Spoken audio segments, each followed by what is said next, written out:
I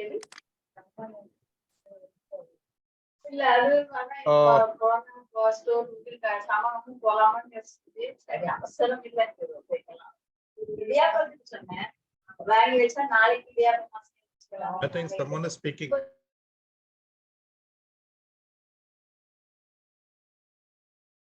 You can unmute, Supten.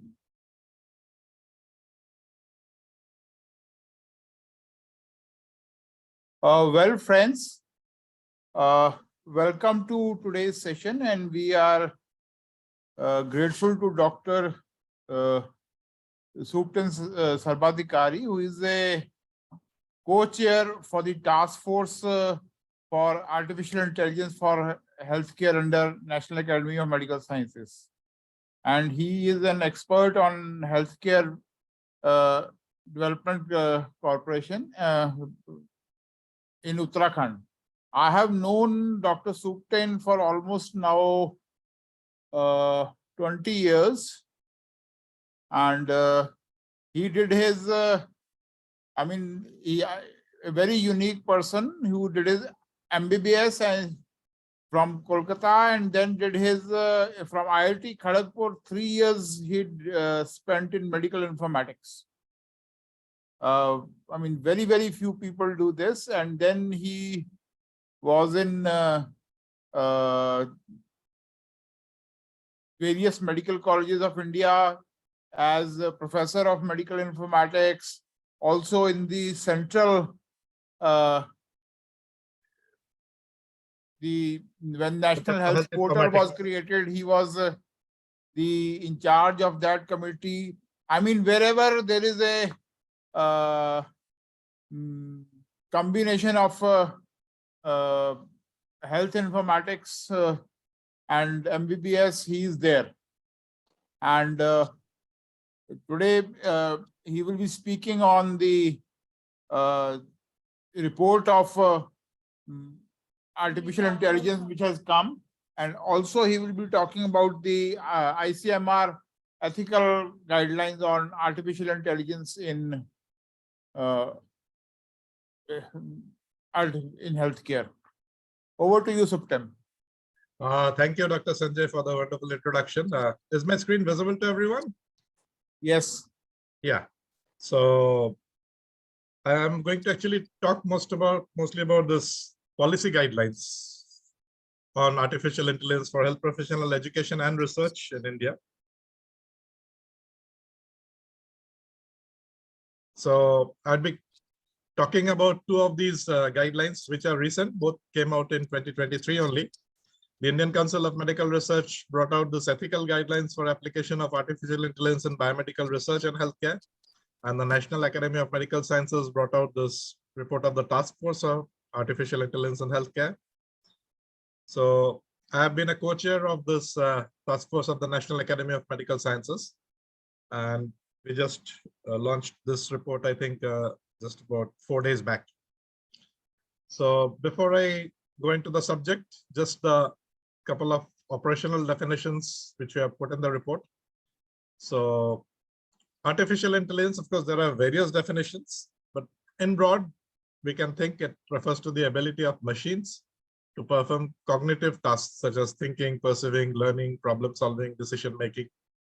Now, when we are talking about these things, particularly in healthcare, so privacy comes a very important thing. And that's an individual interest in limiting who has scope or access to the personal healthcare information. Therefore, we actually need specific patient authorization for use and disclosure of clinical notes. And privacy is essentially control of access to private information. There are two related things I think those in healthcare are aware. Privacy relates to the patient's decision about access to his or her records. Confidentiality is the responsibility of the healthcare provider to maintain that privacy. And when we talk about security, because security breach is a real problem in this digital world, that actually covers both privacy and confidentiality.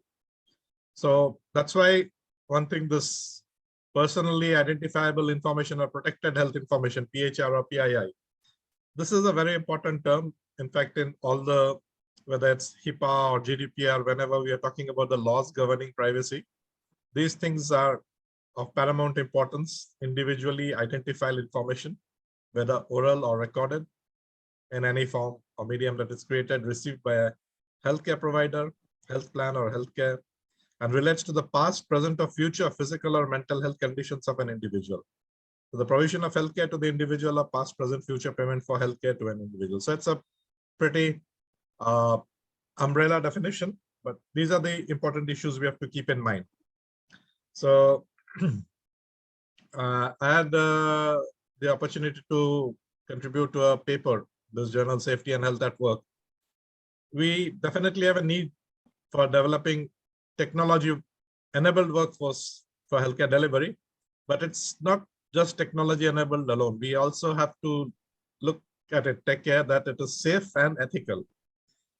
So when we say about that, when we are talking about strengthening of a health system, and digital health definitely can help in having better access, better affordability, better outcomes, but ethical and safe approach is required.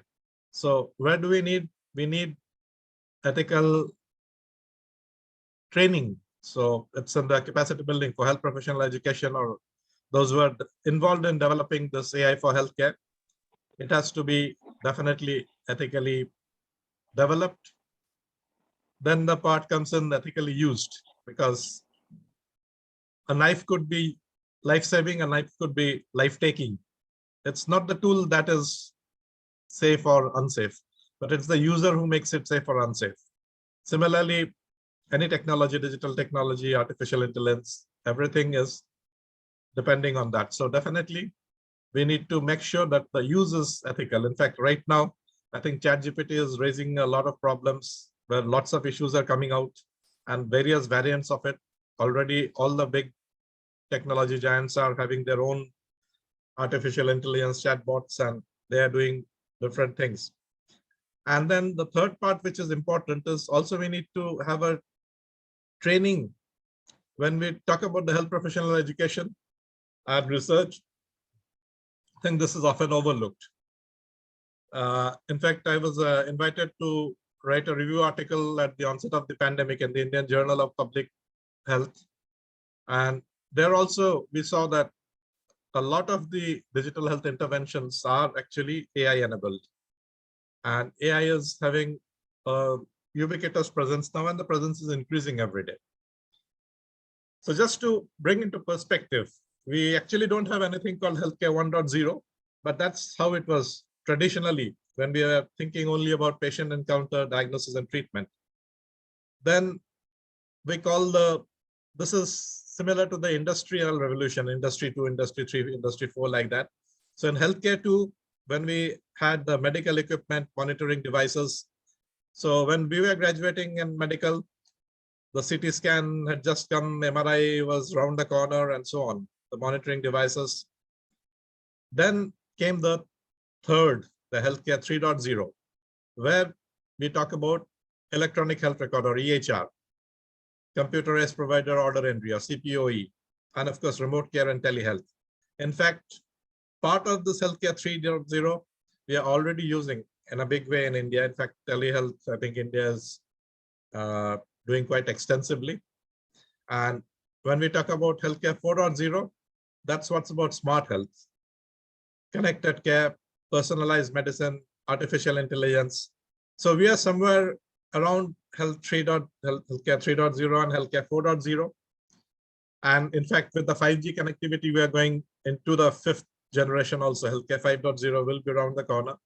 So a lot of things are happening, and it's happening very fast. In fact, one of the things which probably those in the healthcare professional education tend to overlook, the way the medical knowledge is increasing, expanding. Right now, it's doubling in almost 2 months or so.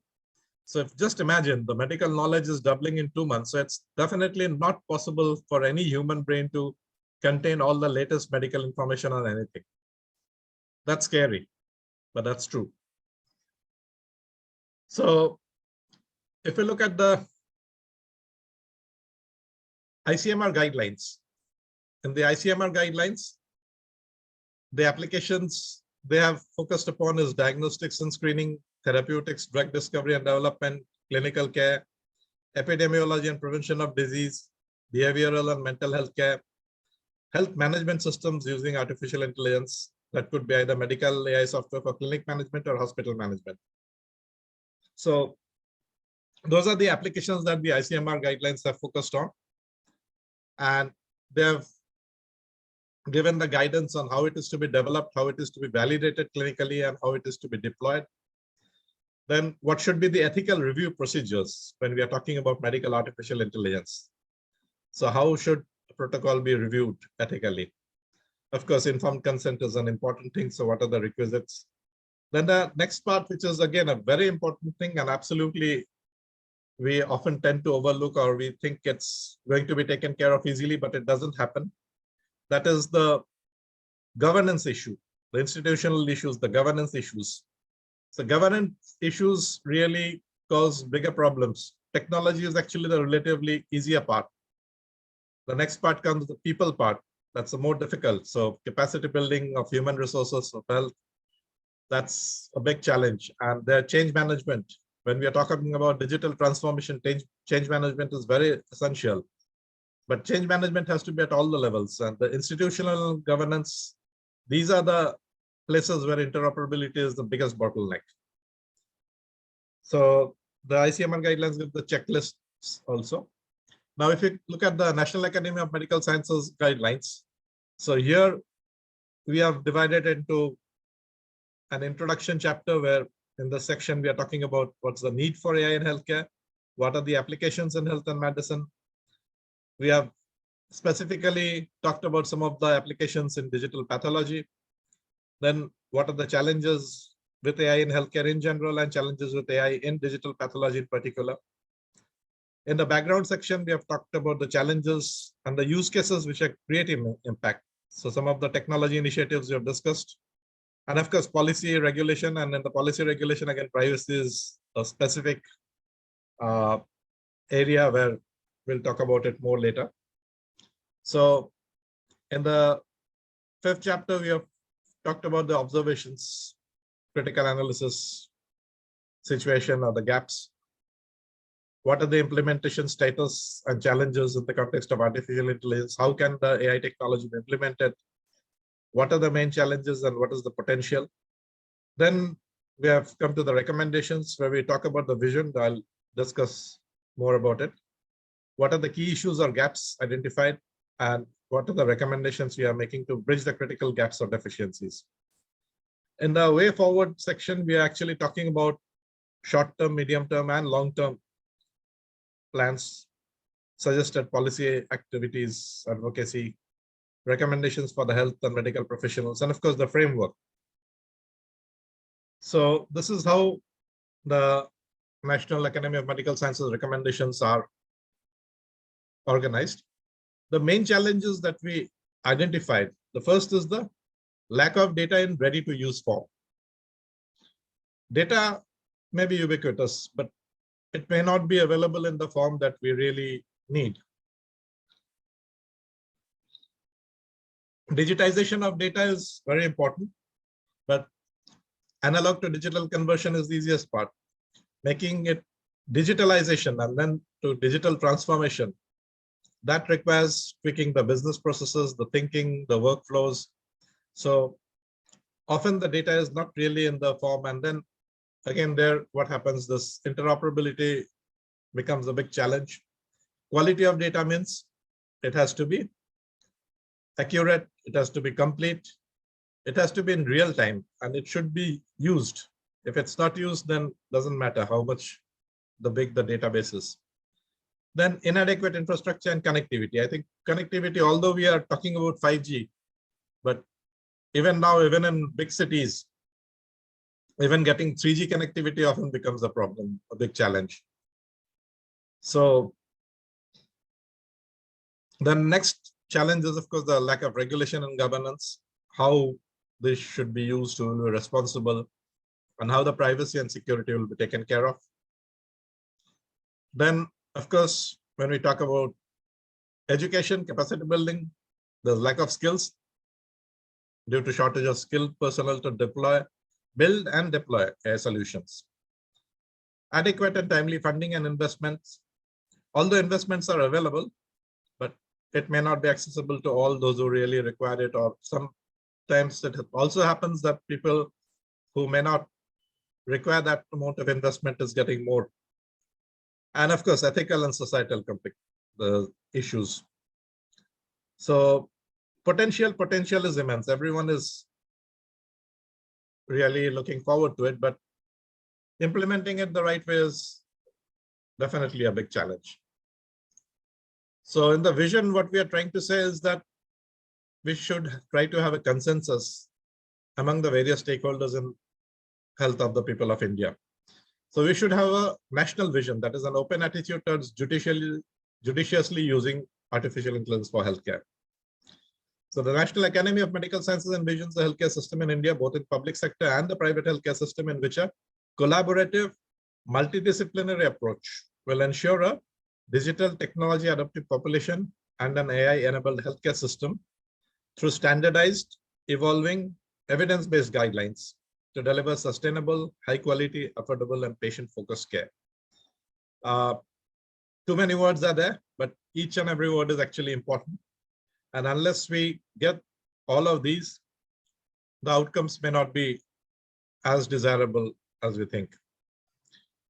I think the National Health Policy 2017, that was the third edition of our National Health Policy. That was a very important document. And within that, the goal was of an AI-enabled healthcare system and digital technology adapted population.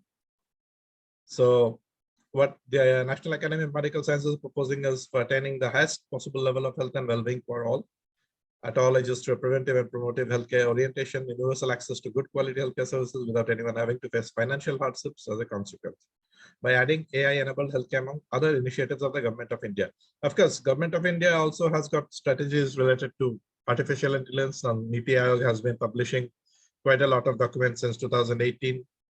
Then also we have the National Digital Health Blueprint of 2019. So all these are very, very useful documents, very important guiding lights. So what we try to identify is some of the issues. What are the things we can do on a short-term basis, medium-term basis, and a long-term basis? We can actually try to conduct a rapid multicentric cross-sectional study on a pan-India basis to ascertain a representative view of the real world.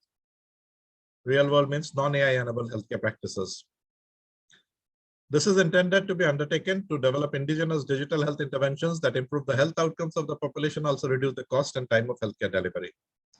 So in short term, for that, we need to identify areas within the healthcare where current strategies are not effective, and integration, complex analysis of novel unstructured data, automation of routine administrative tasks to enhance the workflow and save the costs. We need to identify the existing challenges and explore solutions for enhanced assessment adoption of technology in real world environment. Different stakeholders have adopted different interpretation of digitizing records. Hence, there needs to be a guiding document that erases ambiguity from these terminologies. Just scanning an analog document and storing it in digital format is not really digitization in the real form, because we often may not be able to process the data. So that's a very important issue, often overlooked, often oversimplified.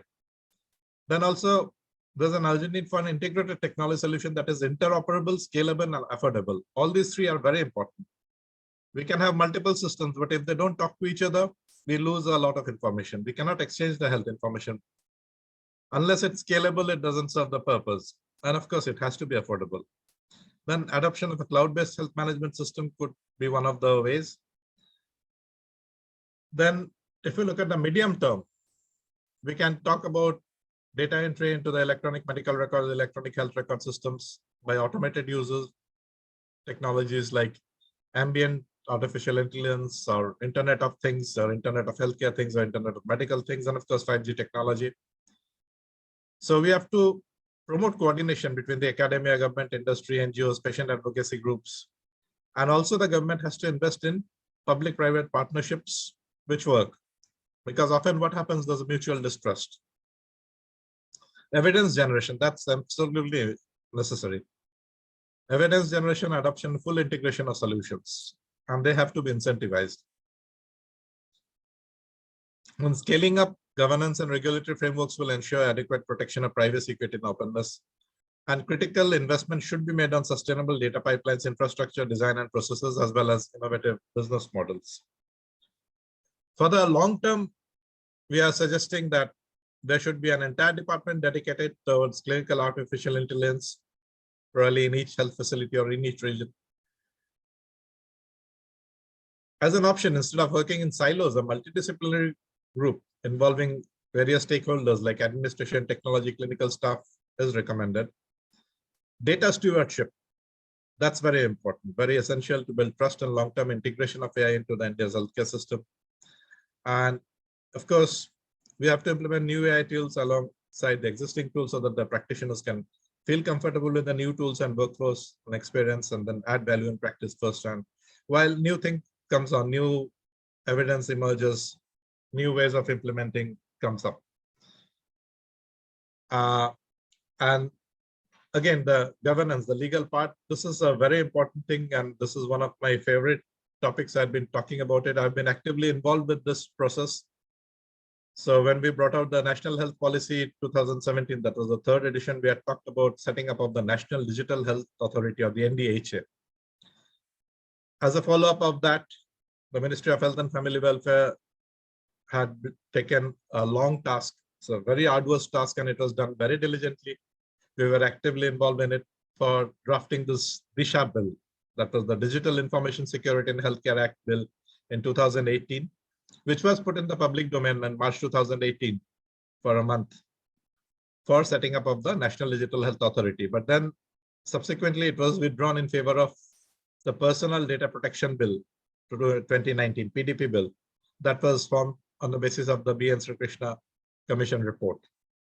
Then the PDP 2019 bill was presented to the Parliament. The Joint Parliamentary Committee actually suggested lots of modifications based on extensive stakeholder consultations. And of course, in between, the COVID-19 pandemic was there.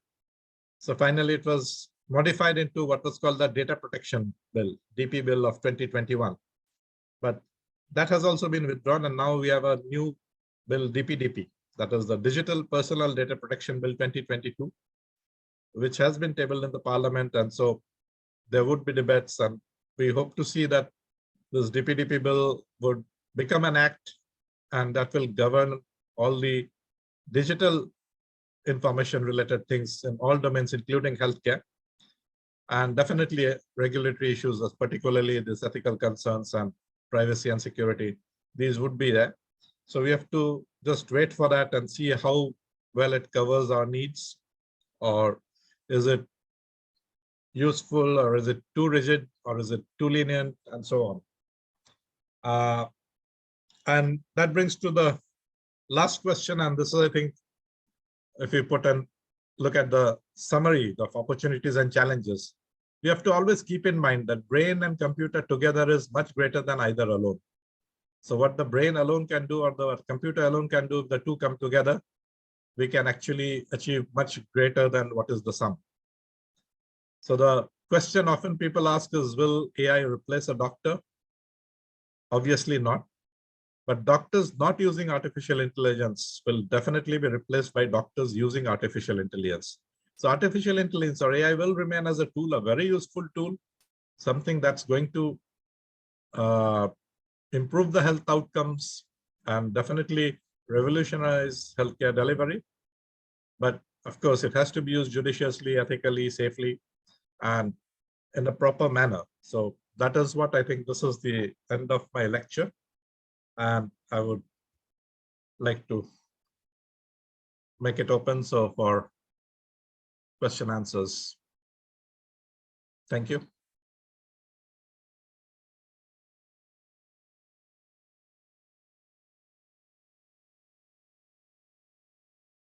I think there are already a few questions in the chat box.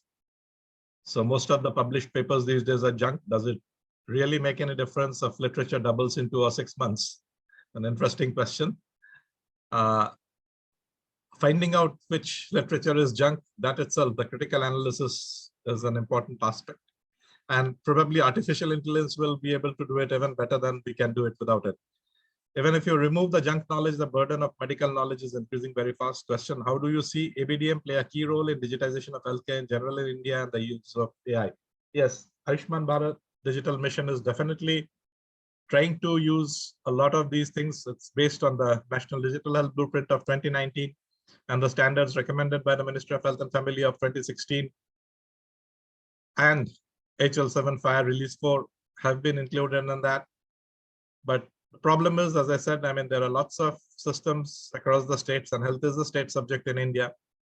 But when it comes to interoperability, many are really short of it. ABDM is really looking more at the payment systems.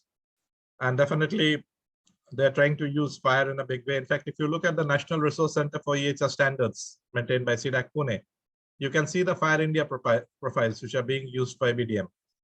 And a lot of work is going on. We have an active FHIR community in India.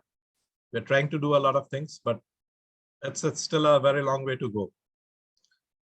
Any agency is presently supporting research or AI health. All the funding agencies do support. Of course, the project, you have to be very careful that it really adds value, it generates new knowledge, and it's useful. What should be the expected accuracy of an AI result?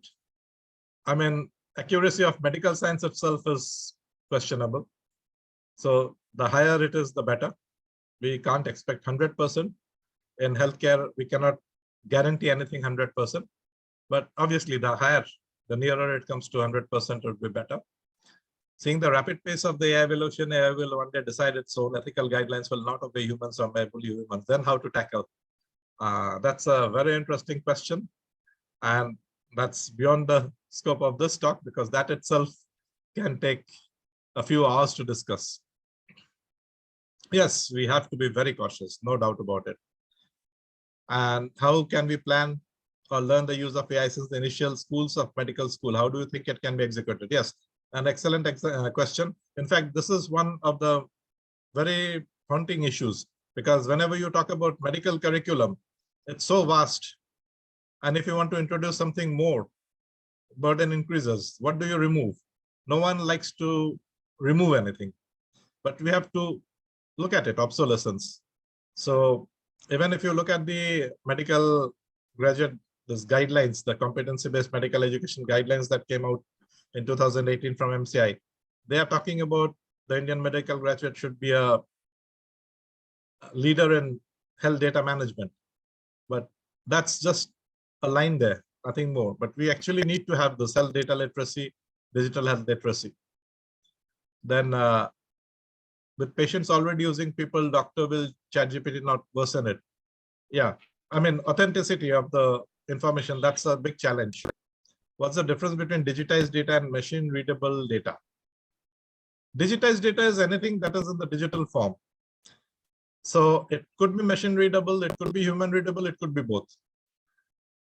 Is there a need for stewardship program in medical schools? Definitely, yes.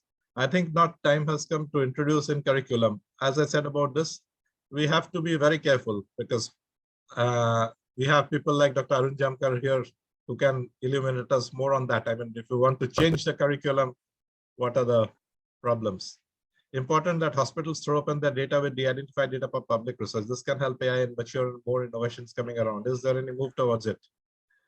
This is again a very important issue. Hospitals, particularly in India, are not very keen on sharing data. So we need policies, we need mandatory laws. In fact, EHR also, as of now, is not legally mandatory in India. Although the Clinical Establishment Act talks about it, but it's still not in the legally mandatory. So I think that's one important thing. And not just legally mandatory electronic health record system or electronic medical record system, but we need to make it standards-based, interoperable. Soft skills, empathy, and professionalism will become more important for doctors with AI. Yeah, definitely. Unethical abuse or use of AI for writing essays, research proposal, assessment question, publication, development, education. I think ChatGPT has already become co-authors, and in fact, many papers are accepting it. So you have to live with it. It's a new technology tool that's available that can be used in a good way or bad way. We have to see that it's used in the best possible way. Can there be legal issues in using AI-based apps to screen disease at community level? Yeah, legal issues, again, that's a gray area. we still don't have the accountability. I mean, exactly who is responsible. So ultimately, if people are using some guidelines from apps which are not really clinically validated, that's an issue. So in fact, the cyberspace is expanding much faster than the government can regulate it. Specific guidelines for digital pathology and the role of AI, convoluted neural networks in reporting regulations guidelines. Yeah. These are all specific topics. There's a lot of work going on and a lot of work will be coming up. When will AI be connected to the internet and big data and IoT is how we will maintain the privacy? Yes, that's what I said. Let's wait for the DPDP bill 2022 to become an act. How can we introduce step-by-step AI tools in hospitals? Yes, as I said, this change management, digital transformation, these are the subjects I teach to many students. These are things which have to be formulated and inculcated and incorporated in the curriculum. Is there any current stewardship program that is going on at medical level by ICMR? I am personally not aware of it. So if anyone in the audience can illuminate, I'd be happy. So these are the questions that I can see in the chat box. Anyone would like to ask a question? Dr. Sanjay? Yes, anyone can unmute themselves, raise their hands, and I'll mute them.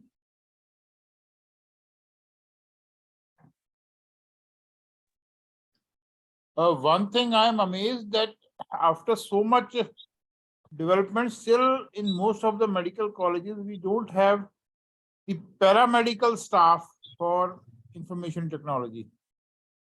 I mean, they are basically data entry operators.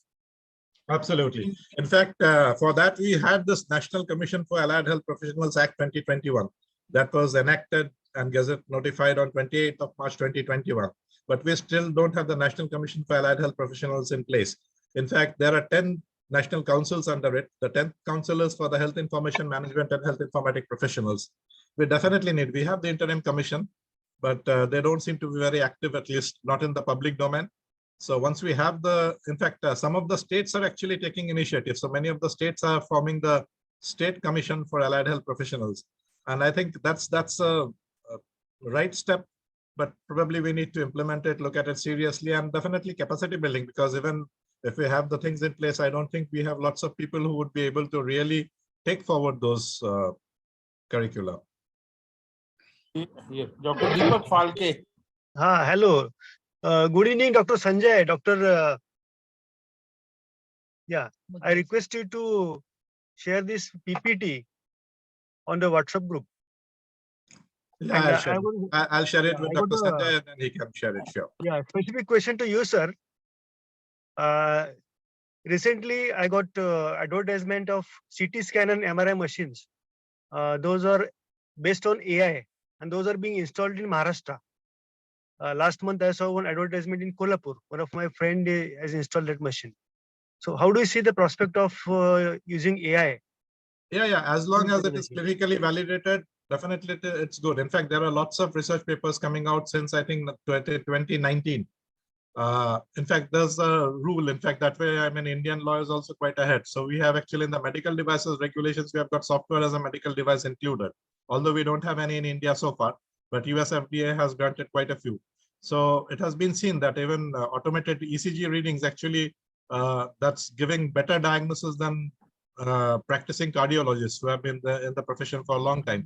So yes, if it's done properly, if it's clinically validated, I think it's a very good thing. And in fact, one of the things which we often tend to overlook is the amount of data that can be processed by computers is far more than what a human brain can do. Yeah, of course, we still have a lot of advantage, but you have to always look at the pros and the cons, and it's happening. Can I add, Supten? Yes, please, sir, Dr. Jamkar. Yeah, I think I've been studying this AI in medical imaging. Obviously, it is far better. At least in mammography, it has been shown that it was better than a panel of 10 radiologists. At the same time, it is better because AI is biased. People are biased and AI is unbiased. As a net result, suppose in X-ray chest you see a shadow, human mind and human brain stops thinking about anything else. whereas an AI can still go ahead and evaluate the image handling cycle. In CT scan, same thing happens because it is physically impossible for a human brain to pay same attention to all the slices that they have. Whereas an AI, in spite of maybe 1,000 slices, will pay same attention. So it gives better result and it can suggest you that what is this?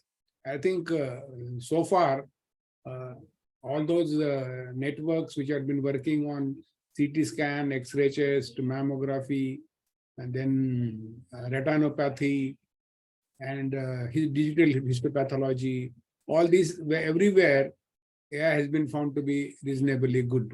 At the same time, it suggests you, it is not the final decision. Thank you. Thank you, Dr. sir. Vijayalata Jamkar, sir. Rastogi. It was excellent reply from Dr. Jamkar, sir. My only Yeah. query is the softwares for reading AI may be developed in the United States. Do we need to validate them for Indian population? Obviously, yes. That's why initially, at least first 10 to 15 images, we need to validate. But I think best thing that you can do is develop in India. Now, India has a very peculiar advantage of population. So anything you require a database, we have too many things available. Now I know a company called Kusna Diagnostics. They take 10,000 X-ray tests per day. Obviously, they have a lot of data. And AI would be very, very useful to declare X-ray chest normal. Which can a panel of radiologists or radiologists will take 10 minutes for say maybe 50 X-rays. In 10 minutes, it will give 100 X-rays. So I think, but still, my suggestion is, because I'm for Make in India, we should develop all these technologies in India. And Thank you, sir. Thank you. It's not a rocket science. Acha. The purpose of asking question is my daughter is doing MD radiology at JNMC Belgium, sir. And it was her query about AI. So thank you, sir. You answered it so well, sir. No, I'm in persistent systems where I'm a consultant, and I'm trying to develop same thing, databases of mammography, histopathology, retinopathy. Because sir, where is your office located in Pune, sir? Yes. Which part of Pune, sir, your office is there? Persistent I'm system? in the nurse stop office of Persistent. Karve Road. Karve Road. I'll meet you. Dr. Vijayalata, you have raised your hands. Yes, sir. Yes, sir. So it was a very good presentation, very clear to all of us. Definitely, sir, we have to embrace the coming technologies. That is fine. But my question is, sir, looking to the degrading, eroding health of people and other life on Earth because of computerization, digitalization, and the space element, the disturbance that it is causing, that is creating havoc in the health of many people. So, sir, how prudent is it to really take technologies like AI to this level, sir? And also it causes a lot of stress to maintain the servers, to cool them, lot of electricity. And so those aspects, sir, is it really worth doing all these things, sir? Okay, that's a more philosophical question, really, because technological advances will go on. I mean, if we go back to the previous life when we were wandering the forests, that would have been definitely, I mean, a much cleaner world, much cooler world, but we have already crossed that. So we can't do. Technology is advancing. So the best would be to take advantage of it. In the chat, there was another interesting question, but the Consumer Protection Act will take care of it. As of now, there's nothing in there. But then, as I said, the DPDP Bill 2022, once it becomes an act, that will actually guide how the various other acts would be, depending on, I mean, who's accountable, who's really responsible if some AI system gives the wrong diagnosis, a wrong treatment or something like that, who's going to take responsibility. So that will be covered by the Digital Personal Data Protection Bill. Once it I think, to the best of my knowledge, all AI systems available at the end has to be certified and validated by a clinician. No, there is no system where AI is giving you diagnosis. If you are approaching an AI app and you are getting your diagnosis, then it's your fault. Suppose you are doing an ECG and the ECG gives you diagnosis and you are following it, that is your stupidness. because ECG has to be certified by a cardiologist or a physician, somebody. So I think so far we are not getting anything as reports from an AI system. Everything is to be validated by a clinician. Sir, I have a question. I have put it in your chat box also. Should I? What is it? Can you just repeat the question? Yeah, the question is in future, this corona pandemic, these webinars and AI-enabled CME or conferences, they are hold on, and we have attended also. In future, there is possibility that they replace the physical CME or physical seminar or conference, and credit hours from NMC can be put against hours this online CME or webinar. Yeah, Credit hours can be given. credit hours are usually given by the respective state medical councils, and many state medical councils are giving credit hours for the webinars. So that's already in place. But what I would say is okay. probably we need a blended approach. I mean, it's not just only online or only face-to-face. We need to have, in fact, for refresher courses for online, I mean, regular refresher courses, I think online is a good medium. But Yeah. occasionally, I think face-to-face also helps, particularly when we are talking about any hands-on issues. I am a biochemist, MD biochemistry, and I have done ISO 15189-2012 course. That is 4 days course for laboratory development quality management system earlier, and that was face to face. Now ISO 15189-2022 has come, and they have said that, or NABL is also saying that refreshers course can be done online, and that is counted. Right. And I did that course online, but in future, I think due to work schedule or our departmental activity, these webinars will be the most appropriate medium for, and also for if credit hours can be given from NMC for this, and it can be counted for our registration renewal in future, I think. Yes. Thank you very much, sir, for your insightful talk. I'm from Kolkata, West Bengal. Thank you very much. Thank you. So, Dr. Mansi Agarwal. Good evening, sir. So I'm not a doctor. I'm a medical student. I'm a second year student at MGM Indore. So my question is, do you think that these AI systems will go hand in hand with the current 17 Sustainable Development Goals declared by the UN? Yeah, definitely. I mean, lots of things are happening. As I said, I mean, healthcare itself, healthcare delivery is going to be totally changed. In fact, right now we are seeing the tip of the iceberg. In fact, I think people are just talking about the fallacies that ChatGPT is doing. But ChatGPT is not the final product. It's just the beginning. The way it is progressing, the whole healthcare professional education, research, delivery, everything would be absolutely affected. And in fact, that's what I often said, that I mean, when you go to any medical college, actually, the teachers of yesterday teach the students of today to tackle the diseases of tomorrow. And that's actually being amplified with the technological advances. The good thing is that, I mean, it's now possible to get knowledge beyond the classroom. So during our times, the classroom and the library were the only sources of knowledge, but now that has changed. So, and I think if you can use it well, that's definitely going to help. And so, regarding the CMA, I feel like, being a student myself, I feel that the current medical education is like way behind that what the technologies we are using. Like, for Yes. example, the Yes, it practicals is. of hematology. So I don't think that we actually use those practicals when we go for a blood test. So Right. what is the need of those practicals when we have such like useful technology which is also affordable at present? Yeah, I think that's a question the National Medical Commission can answer. Okay. No, I think Thank you. as a medical student, you must understand that all our teachers, whatever you are teaching, is entirely different. Earlier, we believed to pump knowledge from a teacher's brain to the student's brain. Now everything has changed. We just sensitize you.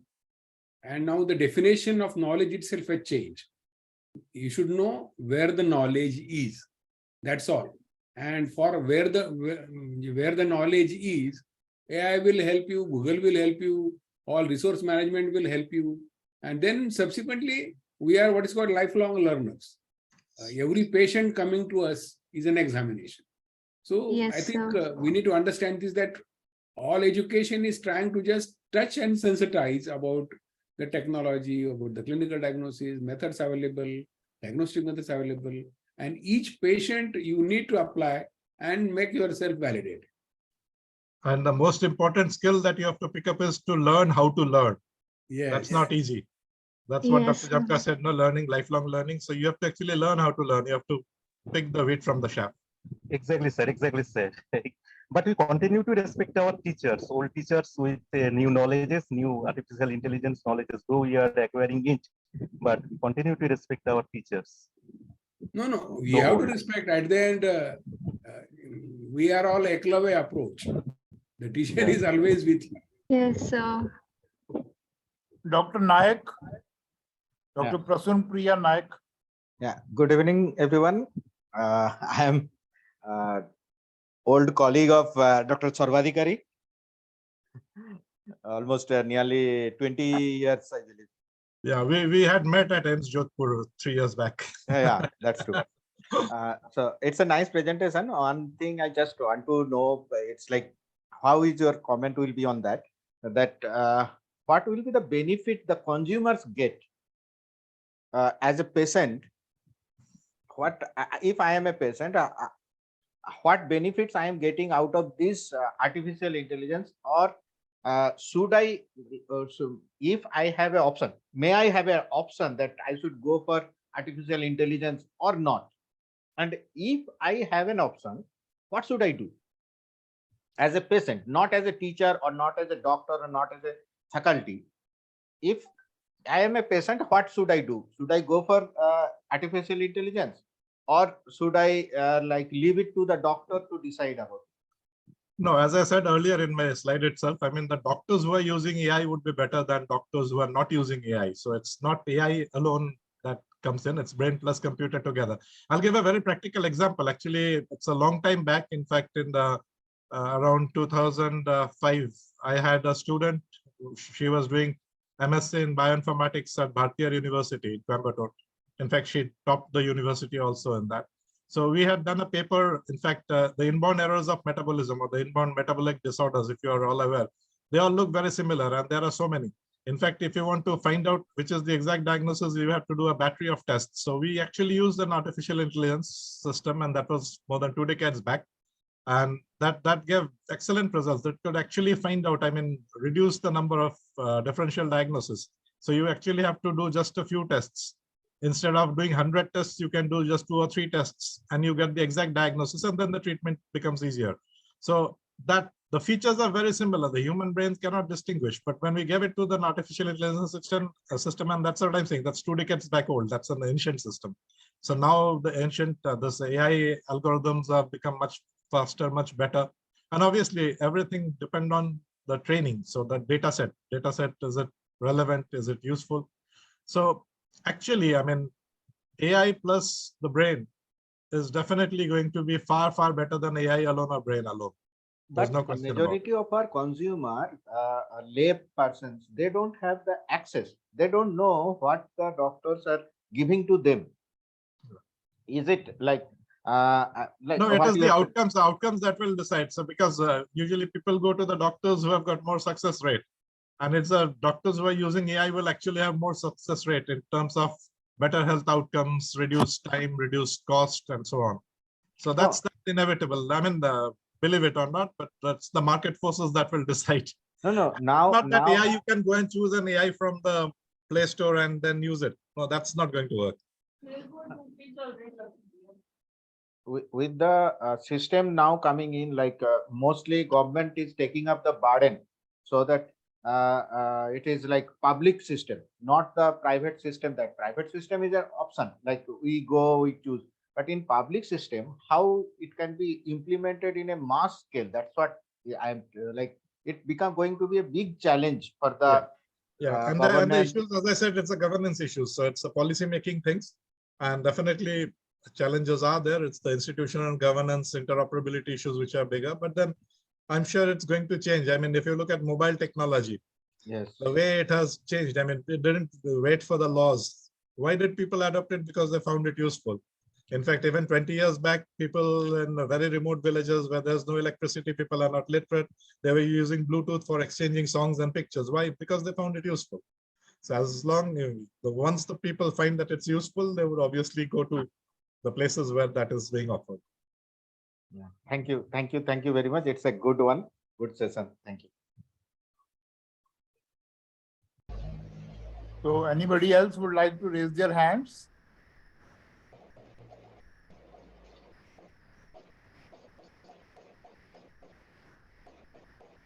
Well, I fully agree with Dr. Prashant Gowda.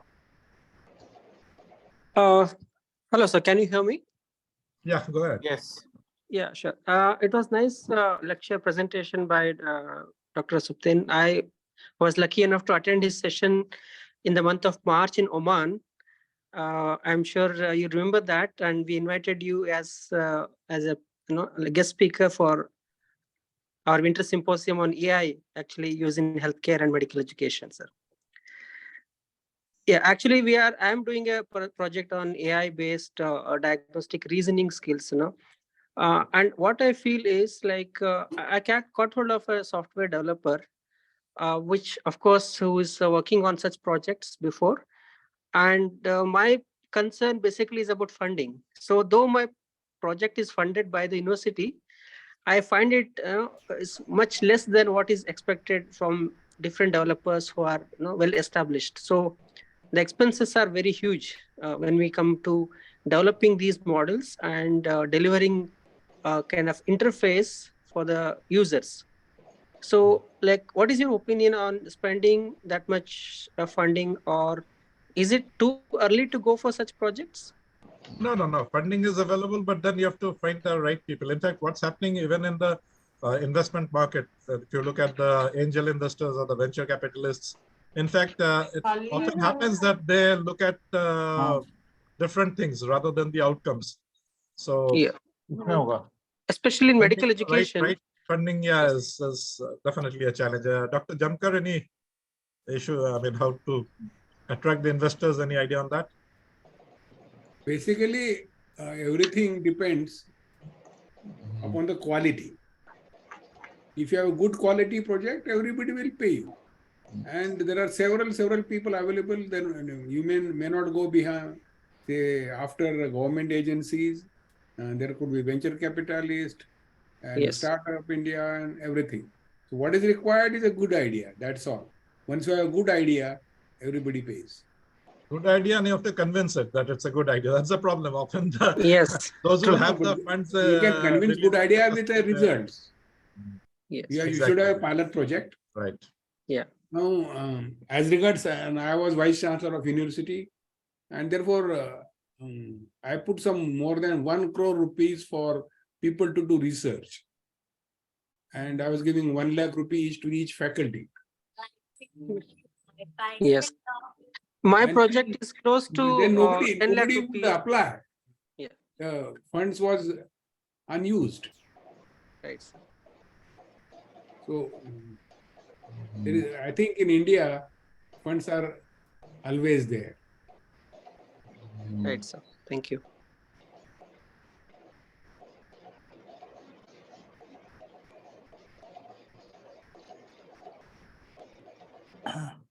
Anybody else? I think Dr. Ketan Vaidya wants to ask a question.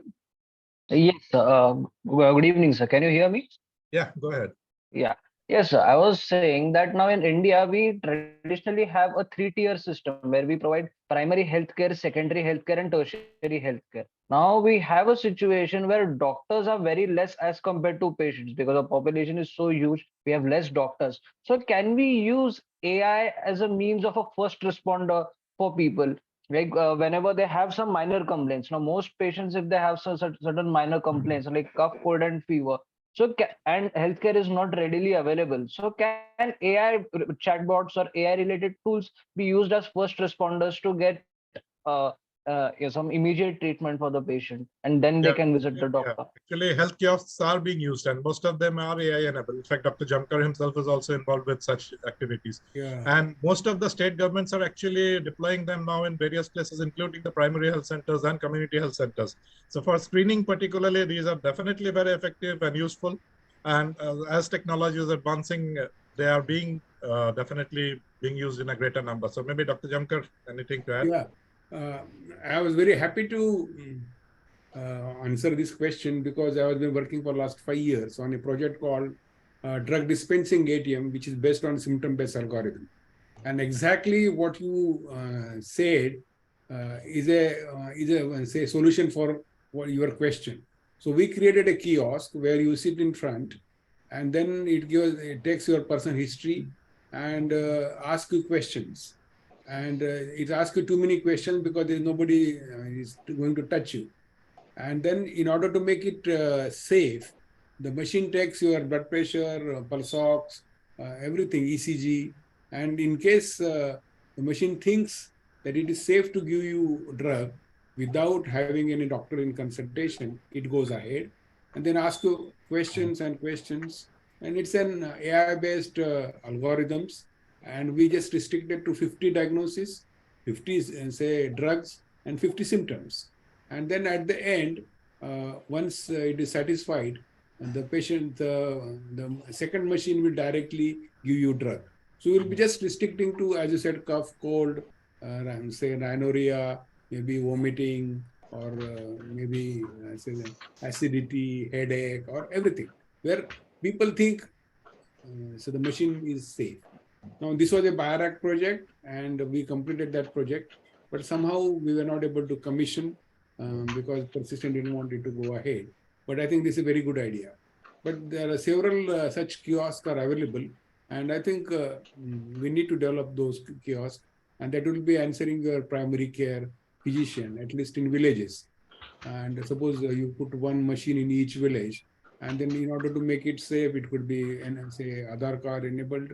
And the first entry of the data should be by a doctor who will examine and say that these are the problems. And then every 3 months, if he goes after 3 months, every time it has to be upgraded by a clinical decision by a doctor. But I think it was a brilliant idea to put in.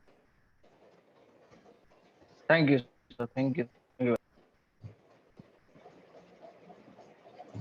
Well, I think the onus lies more on the student from second prof who was there. And it is this generation which is going to carry the gauntlet and take our health system forwards using AI. I know my son is there, and I know many undergraduate medical students who are so IT savvy that I sometimes feel that we can learn from them. They have learned everything in school, and their learning potential is so high. And I think it is this generation which is going to carry the whole thing forward once they become clear their MBBS, and their paradigm will be very different. So I think thank you, Dr. Supten. Exact 1 hour. It's 8:59. So thank you, Dr. Jamkar, and thank you, participants. The lecture was hardly about 25 minutes, but the discussion went on for 35 minutes. Wonderful. And it was a very enthusiastic discussion. Hello. And we had more than 100 participants. So, Yes. and At this one is time a it was blended 120. discussion. Sir, I think this should be the way that there should be half an hour, 50% time for discussion. Yes, sir. And I must give a compliment to MU India and Dr. Sanjay Bedi, the man behind MU India, for having such a wonderful discussion. It was Dr. Supten agreed readily, and I saw his. I just called him, and I took hardly 30 seconds. He was okay. Yes. But he gave beautifully two basic guidelines of which people were not aware. Right. And recently I become member of NAMS. So I was just going to the NAMS website to find out where It's are the not there guidelines. in the website. That's unfortunate. ICMR guideline is available in the ICMR website, but the NAMS guidelines is not in the public domain. So can you send us a copy? Yeah, Sanjay has it. I have Yeah. sent it in the chat. Is it? And Sanjay shared it also in all the groups and wherever he Yes, posted yes, sir. information. I'll share. Definitely. I'm Because sending the before copy we once close, again. we need to go to the chat box. Yes. Potential I have liability. sent it in the chat again. You can just download. And I was just Googling for NAMS guidelines, Supten, and there are NAMS guidelines from US. Yes. Yeah, this is NAMS India. and then they don't have the document in the website.